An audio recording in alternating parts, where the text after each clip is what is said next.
Okay, this is going to be our last segment, and we're going to translate these concepts a bit to blade work. Okay, we'll work through the sword and the knife. Okay. So, unity of all concepts. Everything we just did comes from this and applies to this. Okay? First thing, if we're in a position, let's go in hustle since we're in a closed environment. Your left foot forwards and right leg back, okay? In this position, go back a little bit. 3 foot is our magical length, okay? We want to stay out of range of that weapon, okay? But if you're too far out of range, then you have no control over anything, and neither does he. So, that's great if you don't want to really get into a situation, but if you're in a situation, nothing ventured, nothing gained, okay? You work from this distance initially, understanding just the way we did our entry with our our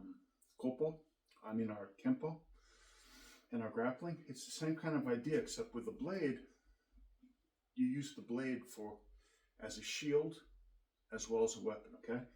The way it works as a shield is how you redirect, okay? If he comes in with a cut like around this way to my head, okay? Basically understanding how that works. That'll protect you. That's your sword as a shield, okay? Again, this whole idea of if I come here and get this blocking, you can see how silly that actually looks, okay? You don't block. Blocking is not a concept that should be engendered in self-protection, honestly speaking, okay? If you want to go the other way and he cuts, okay, you move off and you anticipate his cut, okay? Watch again.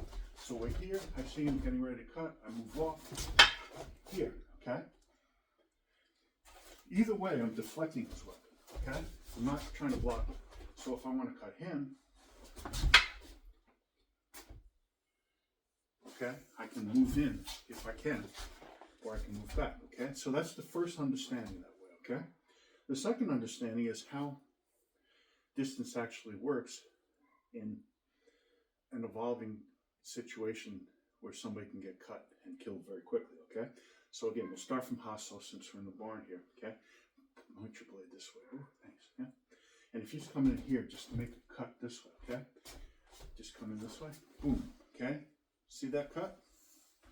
Now, he has to step in order to make that cut, okay? And I want to take advantage of that, okay? So he makes that same cut, okay? I want to be aware of my distance, okay? Understanding what his range is, okay? Okay? That's your main protection, okay? It doesn't look pretty, it's not fancy, but that's what you have to understand, okay? Now you can understand when you want to attack what you have to do, okay? And again, taking an angle is only a part of the process off a fighting line, okay? His fighting line is here. We might be outside and we're moving and coming towards each other, okay? That's kind of what you have to imagine here, all right? I wouldn't simply, out of the blue when he cuts, take an angle, okay? I would set it up off the fighting line. Now, I'll try to demonstrate this, okay? Move back a little bit more. And actually go out in the corner there. Okay. Now, as he starts his cut, go slowly. I'm back, stop. I've already moved back a bit, okay? So I've already anticipated the distance, okay? Now, when I make my secondary move, I can use an angle. Continue. All right? Which allows me to do things like this. Make the cut again. Cutting his arms, okay? Cutting his neck, all right? But it doesn't just happen. The theory, and it took me many years to realize this. I was guilty of this. It doesn't work. Go slowly. Just making an angle. Cut. Do a case up for this. Yeah, it doesn't even need the sword. This idea that when he makes his cut, boom, I make an angle. Okay? He doesn't see that as an angle. So it doesn't have any effect. It only has an effect when I adjust my distance and then make an angle. Don't worry. If you cut me, it's my fault. Okay? And the sword is here. Now, if you understand, you start to feel that from a Mutadori perspective, no weapon, then when you have the sword, okay, it becomes a little bit more easy to act. So if I want to really cut him aggressively when he comes in, I don't ever let him cut, okay? Because I know the other way to get past this is going inside. Now, when you go inside, that's where the shielding aspect of the weapon comes in, okay? So, for example, he makes a cut at me, okay?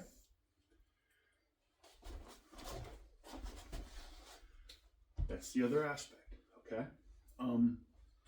There are many ideations of this, but really, even doing something like this, make the cut again, is not smart, okay? If you're going in to make your cut, and he comes in this way, go slowly, okay? Make your cut, okay? Make it right here and through, okay? And as you cut, you have your tezuka over here, and you're catching his blade, bringing it up as you cut towards his neck, okay? So that's pretty much a fatal cut, okay? Now, on the aspect of cutting, as though we were hitting, the kesa cut is actually a very weak cut, as we've discussed. You want to get in the habit of when you're making a cut, start from this position and orient using your front hand, okay? And the back hand is the power, okay? So if I want to make a kesa cut, don't do this. Do this and pull this over, okay? So here, if I'm making a kesa cut at him, that's the cut. It's not, okay? A reverse cut from here, okay? Again, it's not from here trying to do this shit that they do where they're hitting rugs, cutting. It's here. It's from here down this way, okay? Same idea. I'm coming this way and then turning to where I make my cut. Okay? And finally, when you wind up like this, using your body. So I've just cut and now he returns the cut. That's what really happens. As opposed to if I try after I make this cut, go slowly because you're going to hit me, I'm trying to bring my sword up. Okay? Once I make that cut, boom, I have to get out of there. Okay? And I want to keep this sword in line with my body, okay? As I do that. Because that way it aids me getting back. Watch again. Watch how the weight, okay, well first I'll do it the other way, okay? So make my cut, he cuts, I have to pick my sword up, whoops. The other way, let's see, wait, I'm sorry. Okay, go ahead. I gotta make my cut first. Okay, so, ready? So, I make my cut, he goes to turn. See? The sword helps pull my body back. Now, when we practice this solo, we might do something like this. 1, 2, 1, 2. But it's teaching that body dynamic, which is very important, okay? I make my cut to him. 1, 2, good.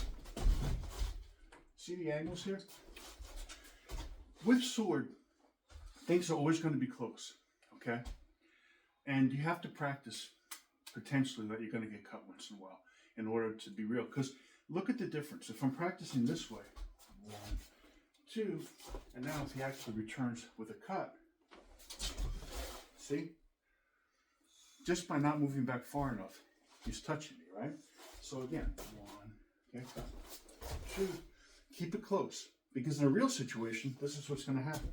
Let's go back to the first thing we did. Okay? I'm going to do this, and you're going to return. 1, go ahead. I'm going to really get out of there if I see him returning. Okay? And I want to be in the habit of having things positioned right. This, okay?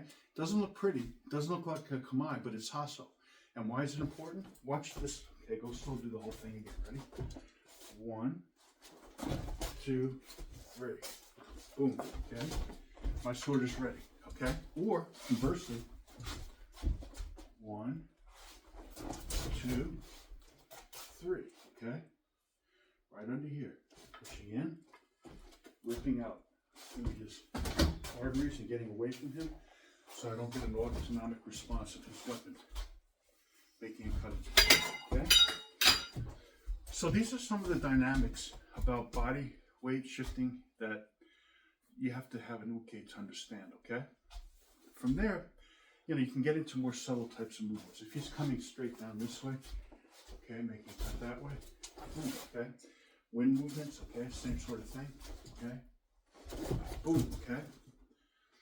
And if you notice, my movement doesn't look nice because I have a cripple, but notice how in control of my body I am. I am literally able to touch his shoulder after the cut, okay, because I have such control, okay, as opposed to this idea where he makes a cut here, and you're just moving and your weight's all up here. What are you gonna do with your weight, okay? You have to control that, okay? He's here, does a cut, boom, okay? From here, he comes in to cut this way, boom. I have control, see? My body faculties, because I'm using my weight properly, okay?